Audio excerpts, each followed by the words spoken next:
Hello and welcome to Hug in the Snug, where today I'm joined by Peter McManners, who is a strategic consultant and author. And we are going to be talking about flying, a bit of a hot topic for most people. Before we get into that, it's called Hug in the Snug for a reason, so we have to have a hug now to break the ice.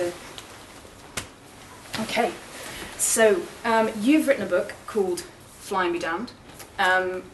I, a while back, read something that had a bit of an impact on me. I read George Monbiot's Heat, and in there, at the end of his chapter on aviation, he says, every time you step on a plane, you destroy other people's lives. His conclusion was that he'd looked at the aviation industry, he couldn't see a feasible way of reducing emissions down to the 9% of what they are that they need to be, and therefore he said, we shouldn't be flying. And since then, I don't take short-haul flights. I try to avoid flying wherever possible. Am I doing the right thing? Am I going about it the right way? Is that the right attitude to take, or is there another option? Well, you're certainly doing the right thing if you take that perspective to start with. What I've done, though, is looked at it, because lots of people won't agree with you. There's an awful lot of people say, no, I like flying. I like my cheap flights. A lot of people defend the economic benefit of flying, the social benefits that come from flying. And a little bit like George Monbiot, you can't change it. Sustainable Development Commission in its early years looked at aviation because it thought, this is one of the most difficult nuts to crack, so we'll try and crack it. They found a highly polarised debate. There were people, as you described, environmentalists who say, I'm not going to fly, neither should you, and other people defending it, lots more defending it than opposing it. Very little common ground between the two. What I've looked at, researched at it, is if you take a view that I like flying, but that it must be low carbon, then there are ways forward.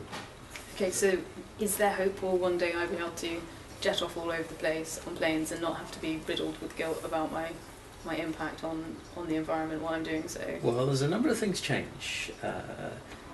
Your options are different, and so, for example, the speed at which you fly can change in a sustainable system, where if you're cost conscious, then you'll have to fly slower. So you won't be jetting off at fast speed, you'll be going at a slower speed. And that's more fuel efficient?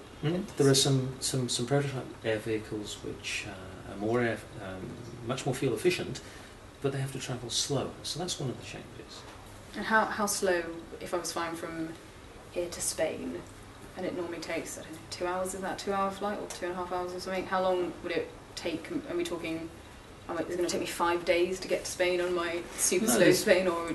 Some of these new air vehicles, I use the word air vehicles because they don't necessarily look like aircraft, and the solution that engineers come up with may not be like some of the prototypes there are now, but generally if it takes the day, so you set off in the morning, you might be get above the clouds, you might be using solar power as well, so it's a morning flight that takes off, and it can take you all day. And if you think about going on holiday, these will be quite spacious, and so you'll be able to move around, quite a pleasant experience. And travelling usually takes you a day anyway, with all the bits at each end. So sort of like taking the train, but doing it above the clouds in a... Yes, and it's feasible, but it's not happening because there's a complete stalemate in policy, which locks down the system we have now, doesn't allow progress forward. And it's that stalemate, that's the stalemate we need to break. So you're sort of saying there's a stalemate. There are, engineering and other sort of differences we could make to flying that would help make it a sustainable option, but there's a stalemate. Who's that stalemate between? What's stopping us progressing if there are possibilities out there? Well, the thing is, the new aviation isn't commercially viable because aviation fuel is so cheap. Now, the airlines would counter that and say, hey, the price of oil is going up. But what's not known, really, in the general public is that there is no tax on aviation fuel. It's tax-free. So you fill up the car and 50% of that is taxed. And airlines are not paying taxed at all on any of that? No, and it's locked down that way because after the Second World War, there was a convention in Chicago which set the parameters for international aviation. And in that, it was agreed that no country could tax fuel on board an aircraft flying into the country.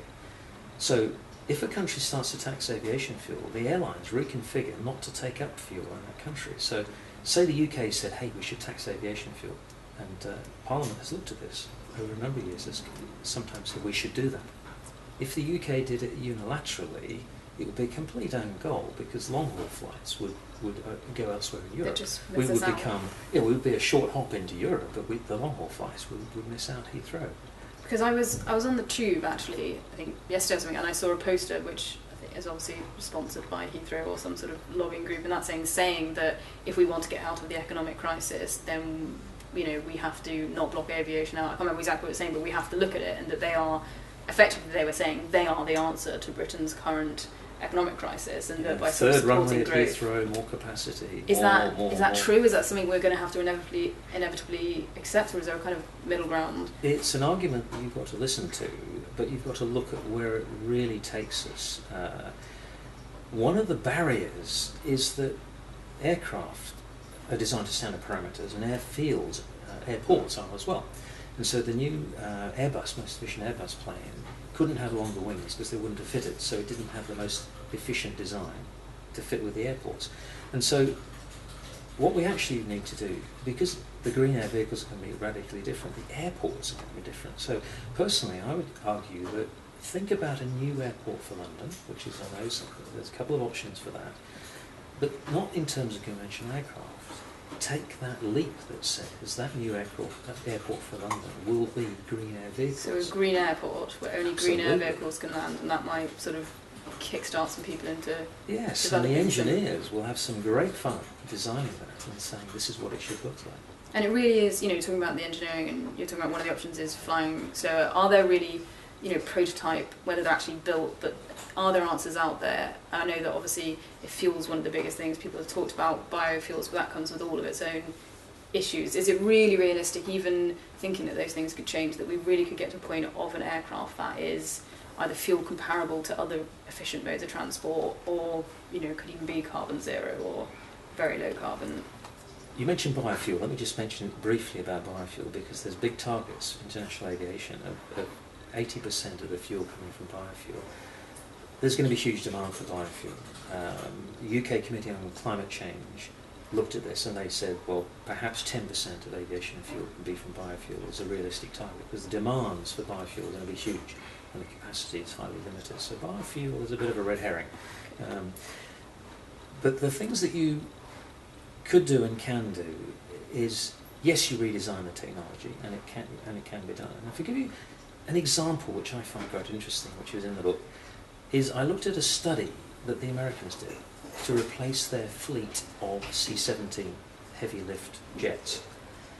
And the study concluded that these big hybrid air vehicles, if they built those instead, they're quite slow moving, they carry a lot of stuff. If they built those instead, compared with continuing with the C-17 heavy lift jet, and the study concluded, this was for defence, nothing to do with the environment, they didn't care about fuel consumption at all. It was totally viable, they would carry more freight for the same money, but the trouble is they wouldn't recommend it because these things would fly fairly slow and fairly low, and for a strategic asset, overflying into disputed countries or something like that, you want something that flies fast and high. Yeah. But it acknowledged the engineering is feasible. But you see, if defence is not going to pay for it, then traditionally an awful lot of aviation is paid for it by defence. So if it's the new technologies get developed there, and then they sort of make their way into the commercial flights. It's happened so many times. After the Second World War, the jet engine came in, and the search for speed for fighter aircraft. The speed is crucial, and you don't care how much fuel it uses. But it's interesting, the most recent aircraft have only just become more fuel efficient than the propeller-driven airliners of the 1950s that were replaced. So we haven't made much progress. Well, we made huge progress between the early jetliners and now, but not between propeller aircraft and now. So, yeah, we've taken ourselves down a cul-de-sac of development, which we now have to back off from that and take us to where we need to go. So there's quite radical changes needed, rather than... And what will really drive that? I mean, you were saying one of the issues is you can't just look at the planes because airfields have to accommodate them. It sounds like, possibly the only answer is a very sort of coordinated global consensus, where if everyone and all the industries involved and all the governments involved said this has to happen, then maybe all those changes could happen. Is that the only way it will happen, if everyone agrees, or are there companies or countries or groups that can lead the way in part of it, and will that have enough of an impact to what's going to help us have this You're right revolution in aviation? You're right in both ways. People Okay. can lead on it, but in the end it has to be a world agreement, a global agreement, and that's what's made it so very, very difficult. The point is you can decide that at some point we say the impacts on the climate matter and we want to do something about it. Aviation is ruled by a convention that was delivered within 5 or 6 weeks of talking, whilst the Second World War was still running. All the world leaders have to do, and I recommend you do it at the G20 because it's a small enough group that people can make decisions, is to say we'll convene another convention on civil aviation, and in that convention we will look at that we should actually be taxing aviation fuel, and how can we do it. That's the only action they need to take, and that convention will then sit down. An awful lot of the current convention can stay, but it can't change itself because it's deeply ingrained as to how it is now. World leaders, at the moment you might say, well, they're not going to do that. But actually it's a fairly simple action for them. If someone says to them, climate change matters and you have to do something, what can you do? Sorting aviation is, from a political viewpoint, actually a very simple one, if they would agree to it. So, I at the moment don't fly because, like I said at the beginning, it seems like a single flight and I've undone all of my energy saving efforts for the whole year. It seems to be such an enormous amount of emissions that there's not really a justified excuse, for me from an environmental point of view. Am I doing the right thing by doing that? Or even if I do stick with doing that, I like the idea that there's actually hope for the aviation industry, that if all the industries and governments do come together, this can change. What can I as an individual, or what can businesses look at doing? Where should we be putting the pressure? How can we sort of make this a reality? If you choose not to fly, of course that's good in a sense, but the plane's flying anyway, there's seats available in the planes, it makes really very little difference. What you can do though is to buy into the idea that it could be different, which is what I explain when I write the book, understand that it can be different, and then decide to support that. And so you say to politicians, yes, I want to see a sustainable aviation sector. Because what's going to happen is, it's going to be quite difficult when they bring in policy. There's going to be a period of time when they're really going to have to change. The industry won't like doing this. The industry won't be volunteering because it's too difficult for the industry to volunteer to do this. It has to be government that lead on it. But if government does lead on it, in the short term, you may as well to get flying out of your system in the conventional planes once you've initiated the fact that we've got the changes coming through.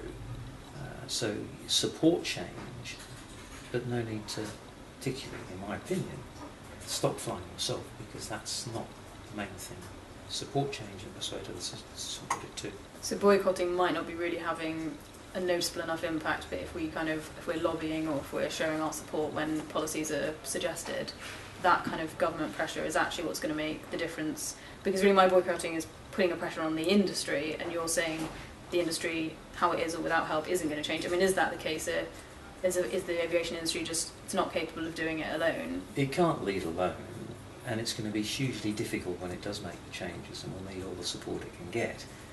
So when government really take the nettle and change the policy, then aviation will find it difficult, but they can.